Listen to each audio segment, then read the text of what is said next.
Passo agora a fala à professora Silvia França, do CETEM. Pesquisadora, mas professora também, né, Silvia? Professora pesquisadora do CETEM.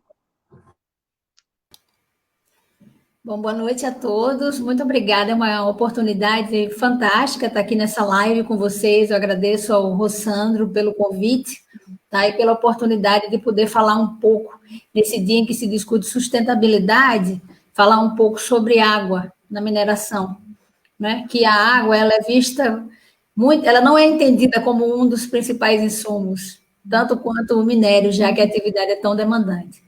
Tá? Então, eu agradeço essa oportunidade de estar aqui falando hoje, tá? E vamos às minhas considerações para a gente começar a discutir. O slide, por gentileza, Marcos.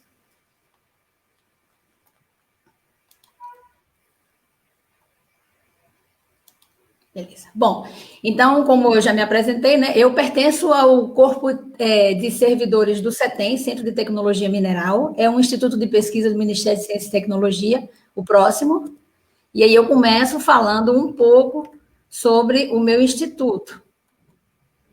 Deixa eu dividir aqui a tela, entra a minha... Isso. Então, o CETEM, ele é um instituto, o único instituto do Ministério de Ciência e Tecnologia e do governo brasileiro que tem o foco na parte de tecnologia mineral e ambiental relacionadas à mineração, tá? O nosso instituto ele atua no desenvolvimento de tecnologias para o uso sustentável dos recursos minerais brasileiros. Já estamos atuando nessa área há 42 anos, né? A nossa criação foi em 1978, próximo. E a missão do centro é desenvolver tecnologias sustentáveis, né, para o aproveitamento dos recursos minerais brasileiros, tá, de uma forma mais direta, mas nas palavras do nosso plano diretor, seria desenvolver tecnologias inovadoras e sustentáveis e mobilizar competências visando superar desafios nacionais do setor mineral.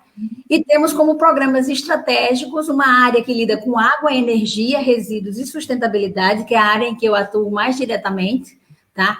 E uma outra área que lida com minerais estratégicos, dentre eles o lítio, que é o assunto que está movendo essas lives e essas discussões. Também temos uma área especial dedicada à questão das rochas ornamentais. Próximo.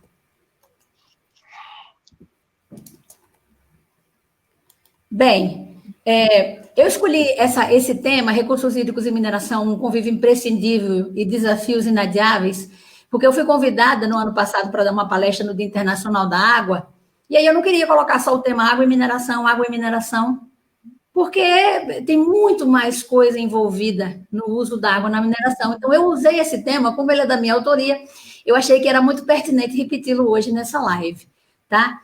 Então, eu sempre gosto de começar essa fala sobre água na mineração fazendo assim, algumas reflexões, em primeiro lugar, sobre questões mundiais, de sociedade, de populações. O próximo, por favor.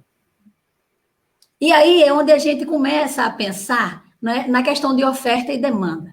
Existe uma previsão para daqui a 30 anos de um crescimento imenso da população mundial, tá? De cerca de 36%, e também de uma migração muito grande de crescimento da população urbana, de 75%. Esses crescimentos populacionais, eles terão um grande impacto na demanda por água, por alimentos, por energia e por vários bens de consumo que são produtos industriais manufaturados. Nessa figura que vocês podem ver aí no slide, é um estudo que foi feito nos Estados Unidos.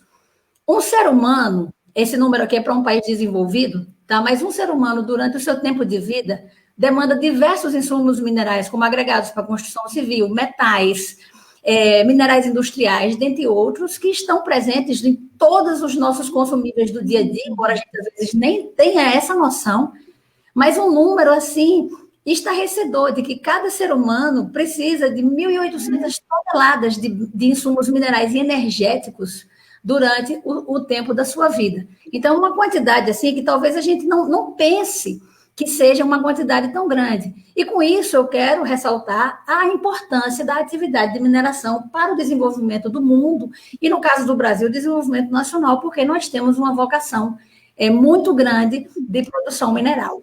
O próximo, por favor.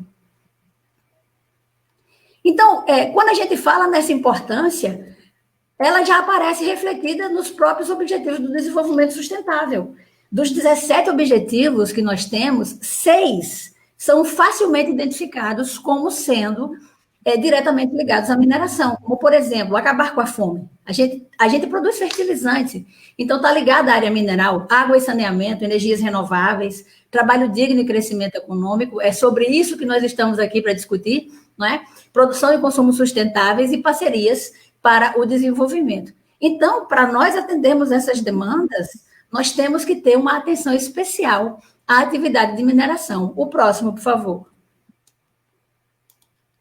Então, por exemplo, nós temos aqui a questão da portabilidade, né? Todos os insumos eletroeletrônicos com baterias recarregáveis, a questão da habitação, a mineração ela é responsável por agregados para a construção civil, minério de ferro, produção de aço, energias renováveis, mobilidade e a questão do alimento, mas tudo isso tem como consequência, além da grande produção dos insumos minerais, para que isso aconteça, a gente então vai ter uma grande demanda por água e energia, tá?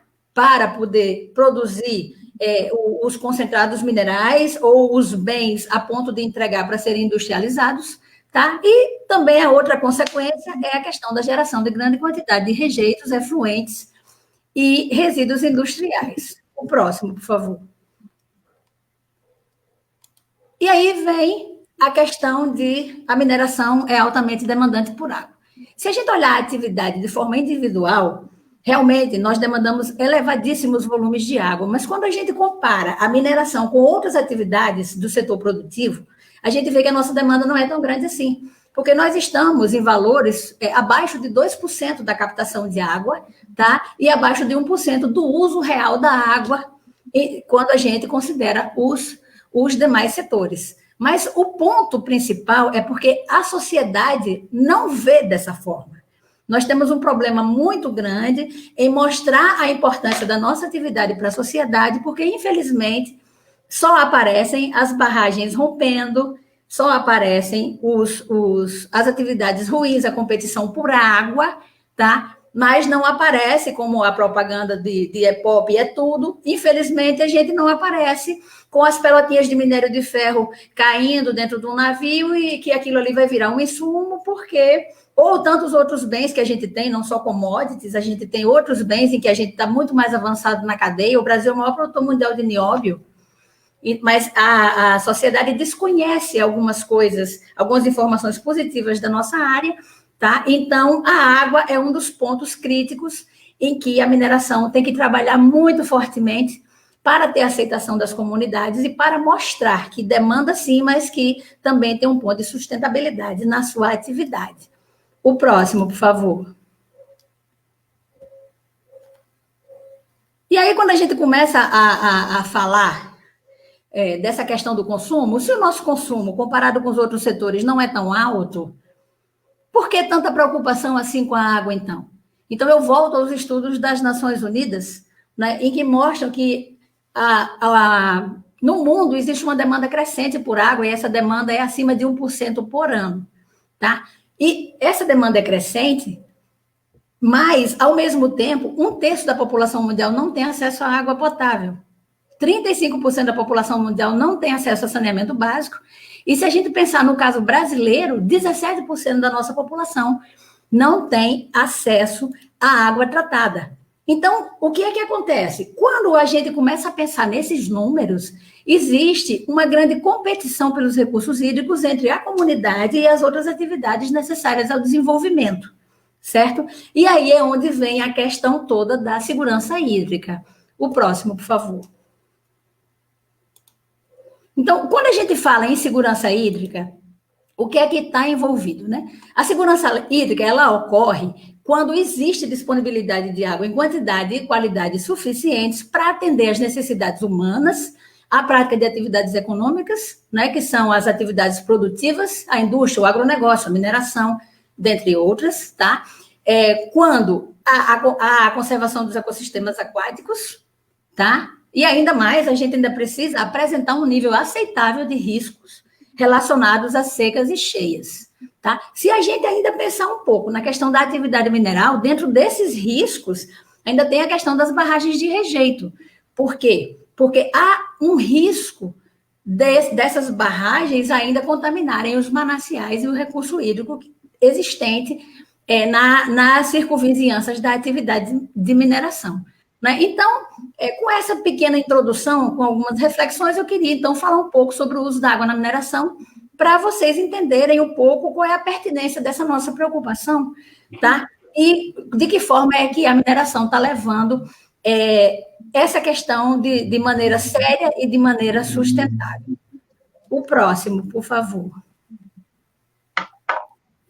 Pronto, então a gente vê aqui, olha, se vocês olharem esse diagrama aqui da produção mineral, a gente tem que cerca de 90% das plantas de processamento mineral, elas utilizam processos a úmido, ou seja, é impossível a gente fazer o beneficiamento do minério sem ter água, tá? Então, desde a questão toda de rebaixamento do lençol freático, até a questão do beneficiamento do minério, que envolve água, a disposição dos rejeitos nas barragens, a água, ela permeia praticamente todas as operações conectadas a essa questão da produção mineral. Tá? Vocês podem ver aqui nesse fluxograma, existem alguns fluxos de retorno em que a gente tem o reuso da água, tá? Porque ele é extremamente importante, mas a água está basicamente em todas as etapas do processamento mineral. Tá? A gente pode até, eu vou mostrar para vocês uns números, o próximo, por favor. Isso. Então, quando a gente fala em consumo de água em plantas de processamento mineral, por exemplo, o que é que a gente tem? Vou passar rapidamente aqui. A gente tem consumos para produzir 1 tonelada de um concentrado mineral, tá? A gente vai de poucos litros até muitos metros cúbicos. Obviamente que essa água não se transforma diretamente em produto, tá? Muito dessa água é circulado. Por exemplo, na indústria do aço, muita utilização de água para torres de resfriamento. Mas o importante é que vocês olhem a coluna do lado direito, em que a gente tem a reciclagem e a recirculação. Já é uma prática da atividade de mineração fazer a recirculação da água. Antigamente era menos, e hoje a gente tem números até maiores que esses aqui, tá? E o resto da água? Não, a gente perde um pouco de água por evaporação, água por infiltração e a água que vai para as barragens de rejeito. Mas aí eu pergunto, essa questão da recirculação da água na mineração, ela é uma questão de sustentabilidade ou é de sobrevivência? Eu sempre digo, a mineração recircula a água por uma questão de sobrevivência. E nos tempos mais modernos, também por uma questão de sustentabilidade. De sobrevivência por quê? Porque não consegue a outorga de captação das vazões necessárias para poder fazer os processos. Então, é importante e necessário que tenha a reutilização da água, uma vez que, como eu já falei, essa água não se transforma em produto. E aí, também tem outro ponto. Será que não dá para fazer um processamento sem uso de tanta água? Olha, poucos casos são passíveis de processamento sem uso de água ou com uso de pouca água. Né? Como eu coloquei o exemplo aqui, existem casos, né, bem específicos no mundo inteiro em que você pode, por exemplo, ter um minério que tem as características naturais desse minério que permitem que o processamento seja feito a seco. Que o exemplo que eu estou dando aí é justamente o exemplo do minério de ferro DS11D da Vale, em que o processamento é todo feito à umidade natural. Mas o minério tem um elevadíssimo teor de ferro e baixo teor de contaminantes. Então, facilita o processamento. E a vantagem desse processamento a seco é que, além de tudo, as barragens de rejeito quase não tem barragem de rejeito, ou se tem, não é uma barragem convencional contendo água, e o consumo energético também de uma planta que faz o processamento a seco também é muito baixo. Então, isso aí era o sonho de todos, mas não é a realidade. Para a alegria dos engenheiros de processo, tem que ralar para desenvolver processos mais sustentáveis, reduzindo o consumo de água. Né? O próximo, por favor. E aí, quando a gente fala essa questão da água, né, na mineração e dos rejeitos, os rejeitos, infelizmente, ficaram muito conhecidos depois dos rompimentos das barragens. Né? Os rejeitos de mineração, eles são uma mistura de sólido, água, reagentes e compostos residuais, tá? De uma forma assim, muito simplificada. Tá? Sempre foram vistos como um material de baixo valor agregado, portanto, recebiam pouca atenção nos projetos de engenharia e pouco investimento de CAPEX e OPEX, né? de investimentos para operação e para equipamentos, tá? nos métodos com relação às áreas e as formas de disposição desses rejeitos.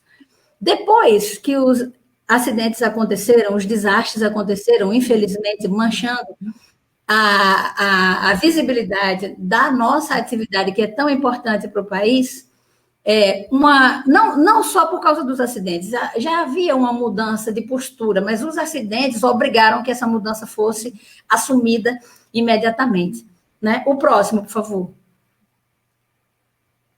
Então, o que é que a gente tem? Que os rejeitos, eles não podem mais ser vistos como um material de baixo valor agregado, até porque nessa mistura sólido-água existem ainda vários insumos minerais de interesse econômico. Eles podem não ser o principal, mas eles ainda têm interesse econômico. E a questão da água, que ela precisa ser vista como o segundo insumo mais importante, é o minério e ela. Porque às vezes a gente acha que só ter o minério já resolve, não, mas a água, ela tem uma grandíssima importância.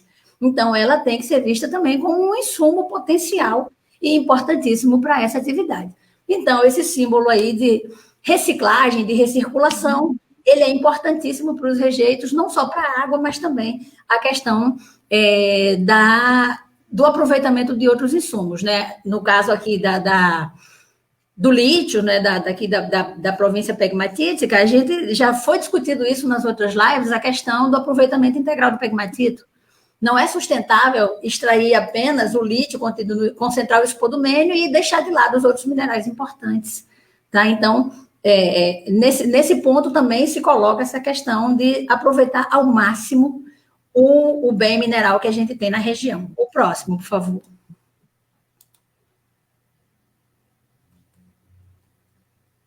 E aí, quando a gente fala dessa questão dos rejeitos, né, que a gente precisa vê-los como fonte de outros insumos de importância econômica e também da importância de retirarmos a água desse rejeito, a água é importante retirar, porque quanto mais água a gente retira do rejeito, mais água a gente tem a possibilidade de recircular para a planta de beneficiamento. Tá? Segundo ponto, quanto mais água a gente retira do rejeito, mais formas seguras de dispor esse rejeito nós temos. Se nós olharmos aqui alguns exemplos, tá? Na primeira figura, a gente tem uma barragem de rejeito de minério sulfetado de níquel, tá? É uma foto minha, lá em Minas Gerais, em que a gente tem o rejeito sendo disposto na barragem em forma de polpa. A polpa nada mais é do que uma mistura água-sólido em que você tem uma grande fluidez, como a gente pode ver saindo aqui da tubulação. Esses rejeitos, eles têm uma concentração de sólidos máxima de 40%, então os 60% restantes são água, tá? A gente pode espessar esses rejeitos e chegar a concentrações de sólido de até 60%, mas ainda tem muita água. Nas tecnologias mais modernas, em que se retira mais água ainda dos rejeitos, existe a possibilidade de transformar esses rejeitos em pasta, que a gente consegue empilhar, que é a figurinha que está com o número 3, tá? E os rejeitos podem também ser filtrados, tá? E aí a disposição ela é feita de uma maneira mais segura ainda, porque a gente tem um material visivelmente seco, embora ainda tenha 10%, 15% de umidade, mas é um material que você pode fazer uma terraplanagem e fazer uma recuperação diária de uma maneira bem mais fácil. Obviamente que, se eu estou aumentando a quantidade de água que eu retiro e aumentando a quantidade de sólidos no rejeito, isso está me demandando tecnologias que o valor da aplicação dessa tecnologia, o custo dessa aplicação vai ser um pouco mais caro ou barato diante dos acidentes que têm acontecido, isso aí precisa ser feita uma grande reflexão. E outra coisa, os custos para desaguamento e disposição de rejeitos, eles têm que fazer parte do projeto inicial do empreendimento. Não pode ser depois a gente ver, tem que fazer parte do projeto inicial. Então, existem tecnologias que permitem, tá, que os rejeitos sejam dispostos de uma maneira mais segura e que mais água seja recirculada para o processo, reduzindo a necessidade de captação de água nova. O próximo, por favor. E o que é bom nessa questão de você reduzir a água dos rejeitos é que para uma mesma área de disposição a gente consegue dispor até 3 vezes mais material numa área impactada do mesmo tamanho. Então, vale a pena desaguar os rejeitos. Tá? por duas questões, né? Pela possibilidade de reuso da água, pela facilidade da disposição e mais segurança, tá? E isso tudo vai trazendo para a atividade de mineração licença social, mas é preciso que tenha muita clareza. É preciso passar para a sociedade, para a comunidade do entorno, uma linguagem muito simples do que são essas novas tecnologias e as novas tentativas que a atividade de mineração ela está tentando adquirir e inserir nos seus processos para que exista um convívio, não é, de mais harmonia e mais segurança e mais sustentabilidade. O próximo, por favor. Aqui alguns exemplos, né, de trabalhos que até a gente já desenvolveu no CETEM, aquela foto da barragem em polpa. Nós fizemos um trabalho justamente para poder reaproveitar ainda minerais que existiam nesse rejeito, que tinham valor econômico, e aí produzimos um rejeito mais fino ainda. O tamanho de partícula tem uma influência muito grande na facilidade ou na dificuldade de remoção de água, mas hoje eu estou fazendo uma explanação assim, muito geral, não vou entrar nos detalhes, tá? Mas a gente consegue produzir um rejeito pastoso. Isso aqui foi lá no nosso laboratório, e aqui um exemplo, tá, do Cicero, na Austrália, em que você tem uma lama vermelha, que é um resíduo da produção de alumina, tá, em forma de polpa, e aqui ele em forma de pasta. Só para vocês terem uma noção da consistência do material quando sai do equipamento. O próximo. Rossandro, meu tempo, por gentileza. Tranquilo. Tá bom? Então, hoje em dia já tem várias tecnologias sendo adotadas, né, com sucesso, que é a produção de pastas, aqui no Brasil até, tá?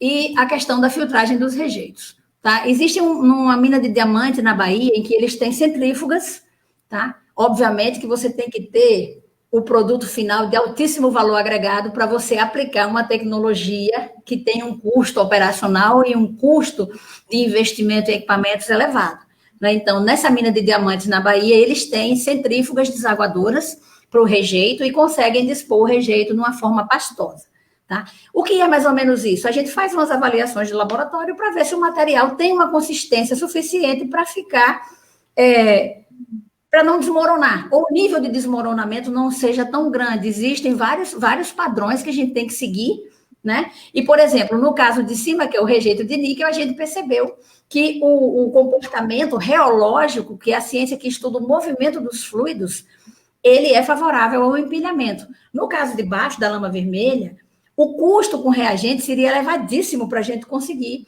deixar o material com consistência para disposição em pilha. Então, parte-se para a questão da filtragem, em que a gente tem essa última foto aqui já desse minério de baixo, tá? É uma torta de lama vermelha e você dispõe com muito mais segurança. E esse aqui é um caso extremamente problemático no mundo inteiro, porque é difícil desaguar rejeitos de lama vermelha, porque o material é extremamente fino e é um material muito alcalino. O pH desse resíduo é 12, 13. Então, um acidente numa barragem de rejeito contendo lama vermelha é um problema seríssimo. E esse problema é enfrentado no mundo inteiro. A próxima, por favor. Ô, Silvia, pode continuar. A gente está com probleminha de energia lá em Itaubim. Foi isso que eu percebi que eu não estou vendo. Tá, vou falar. Pode continuar, por favor. Sem problemas. Vamos lá. Mas dá para ver as figuras ou não? Não, estou retornando agora. Teve um pico de energia lá em Itaubim e a energia caiu, mas está voltando. Mas eu vou continuar, tá? Pode voltar, pode continuar.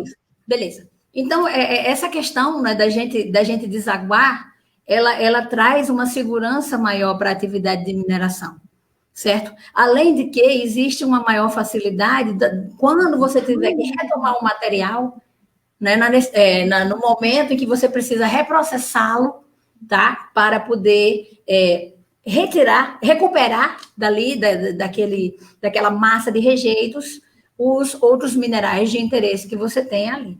Então, eu não sei se está sendo possível ver por enquanto, mas não tem problema. Esse slide que está aqui agora, ele tem alguns exemplos, né, de barragens com água e do material já mais seco, tá? Mas não tem problema. Enquanto isso, eu vou falando outras coisas. Então, essa questão da água, ela precisa ser vista com muito carinho. Por quê?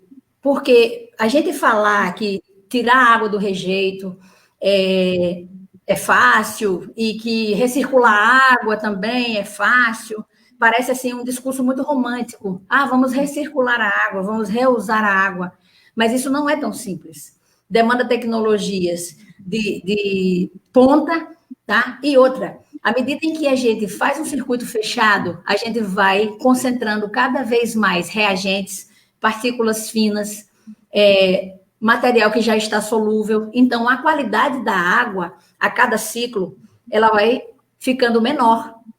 Com isso, a gente vai precisando de tecnologias, né, aplicadas ao tratamento dessa água para que ela tenha qualidade para ser reutilizada no processamento. Então, não é tão simples assim, vamos recircular, ótimo, vamos sim, bota o símbolozinho ali da reciclagem. Não, envolve tecnologias de ponta, reagentes que precisam ser ambientalmente sustentáveis, tá? Que tenha uma taxa de biodegradação elevada comparada com os convencionais, já que essa água vai ficar recirculando, tá? Então, essa questão ela não é simples, mas precisa ser encarada com muita seriedade. Mas a parte interessante dessa questão da recirculação da água é que você não precisa tratar toda a água com o mesmo vigor. O que é que eu quero dizer com isso? Diferentes etapas do processo demandam diferentes qualidades de água. Então, é possível nós termos, por exemplo, a água com uma qualidade inferior para uma etapa mais simples do processo. Enquanto eu dedico a água que eu preciso que tenha uma qualidade muito maior, tá? Aí eu dedico às tecnologias mais avançadas. Com isso, a gente consegue um custo médio bem razoável no tratamento e na recirculação da água. Marcos, por gentileza, vamos ver quantas você pule. Passe aí, por favor. Mais uma. Tá bom. Então, como eu vinha falando, né, a questão dos desafios em reutilizar a água, tá? Então, o que acontece? Para a gente encarar a escassez de água e o estresse hídrico e essa competição pelo recurso hídrico entre as diversas atividades, né? A gente tem que pensar em quê? Primeiro, reduzir o consumo da água nas etapas de processamento mineral e metalúrgico, né? Para isso, a gente pode utilizar equipamentos mais modernos, reagentes ambientalmente amigáveis, como eu falei, e sempre buscar maior eficiência das operações unitárias com a mesma quantidade de água utilizada. Com isso, a gente visa a maior produção utilizando a mesma quantidade de água, tá? Melhor ainda se a gente conseguir reduzir a quantidade de água necessária. Outra coisa muito importante é a gente aumentar, né, a quantidade de água de reuso, como eu já falei, tá? Adoção de circuitos fechados para os processos, dessa forma a gente aumenta o volume de água de reuso, tá? E, como consequência, a gente tem redução na captação de água nova. O próximo. E aí é onde vem a questão dos problemas que nós podemos ter, né, quando a gente aplica circuitos fechados e essa água recircula várias vezes, ficando impregnada de partículas finas, de reagentes residuais, né, e de vários compostos químicos que são indesejáveis, tá, numa água de processo. Então, aqui, a gente vai aumentando, né, as interferências no processo, consequentemente, eu vou precisar de tecnologias muito mais sofisticadas para poder deixar essa água com qualidade. Tá? Mas, como eu falei, o próximo, por favor. Eu não vou precisar tratar todo o volume de água. Eu faço tratamentos diferenciados, tá? Para as quantidades de água que eu precisar para uma ou para outra etapa do processo. Então, são vários tipos de água requeridos no processo, tá certo?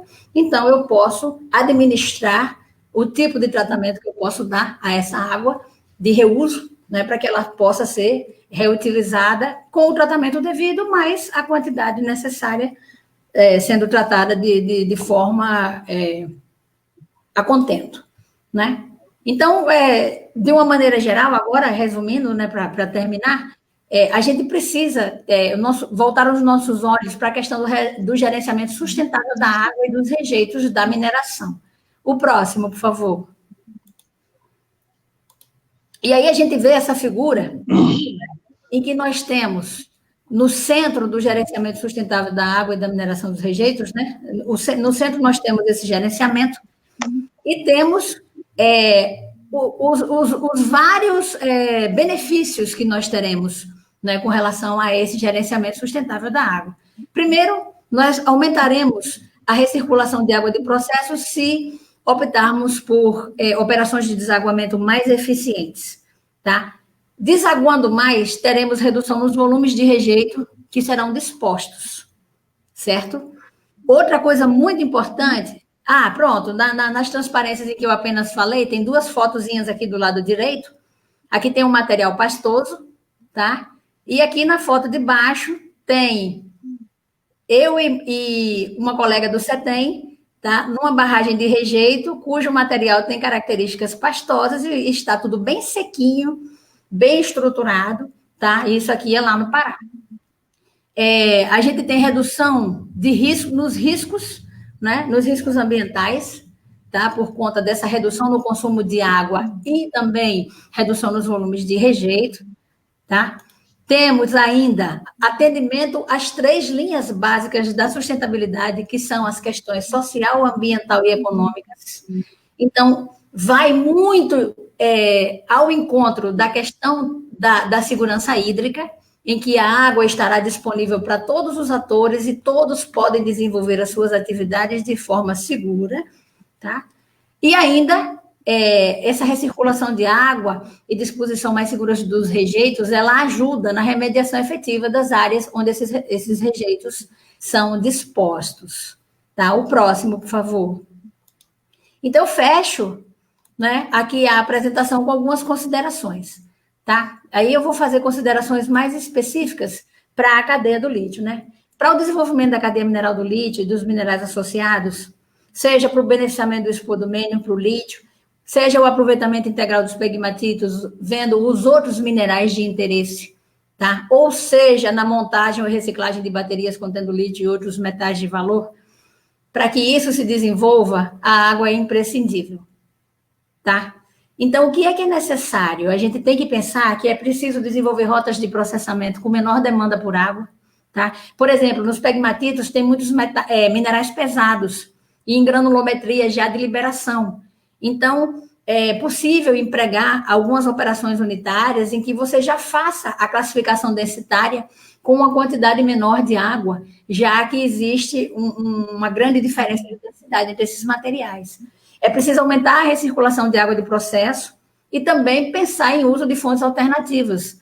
Nas áreas mais áridas, a gente tem a água salobra, que é uma água que é muito rica em sal, não é? Então, a gente poderia pensar na aplicação de novas tecnologias, como a dessalinização. Existe um projeto grande do Ministério da Ciência, Tecnologia e Inovação, em que, já dessa época agora do ministro Marcos Pontes, em que foi lançado um edital para projetos de dessalinização de água, tá? Principalmente das regiões do semiárido. Além disso, tem exemplos de uso de água salgada nos processos, no processamento mineral em países como o Chile e países da Arábia Saudita. Então, isso tudo é possível, tá? E outra coisa, é muito importante que existam parcerias entre a comunidade e os órgãos da mineração, com a comunidade e com órgãos governamentais, para diversificar os usos e o suprimento dos recursos hídricos. O que é que eu quero dizer com isso? Muitas vezes a água captada na mineração, tá, seja ela de rebaixamento de lençol ou de outra necessidade que a atividade tem, mas essa água não é toda utilizada. Ou a água quando você tem uma mina que já está exaurida, uma cava, e às vezes a água do rebaixamento inunda essa cava. Aqui no Brasil tem um caso aí na região próxima de Belo Horizonte, em que existe uma cava que foi inundada e que essa água é usada como água de abastecimento, tá? Para a cidade, para a Grande Belo Horizonte. Tem outros exemplos, como em Arequipa, no Peru, em que a água excedente da mineração ela é tratada e bombeada para a cidade, para uma região em que a disponibilidade de água é mais difícil. E isso, obviamente, que não é feito pura e simplesmente por bondade. Mas sim, existe uma contrapartida da mineração. Com isso, ela consegue aumentar o período de concessão ou aumentar a área de exploração. É preciso conversar, né? Entendeu? Na Austrália também tem vários exemplos da mineração tratar a sua água excedente e passar para a população, tá? Mais um. Já estou acabando. Então, baseado nisso tudo que a gente conversou, a gente percebe que existem muitos desafios, né, a serem encarados.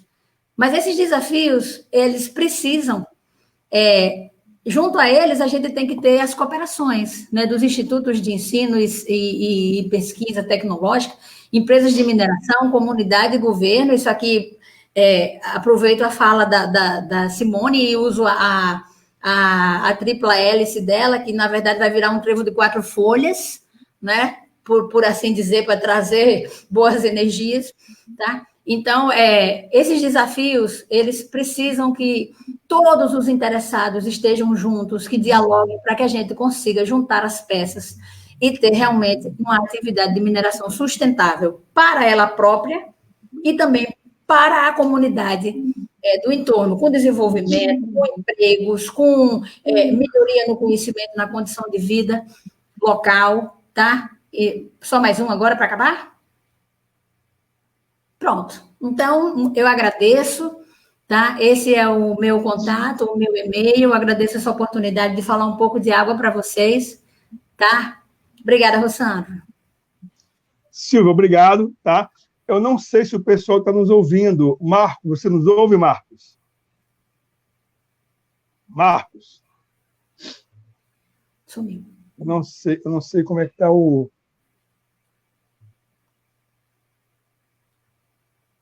Não sei como é que está. Deixa eu ver. Eu acabei de... Rossandro, eu acabei de olhar no Face e nós estamos sendo ouvidos, sim. Está sendo ouvidos? Ótimo, então. É tudo muito artesanal, pessoal. Silvia, muito obrigado. Eu acho que sua fala é importante, porque ela mostra a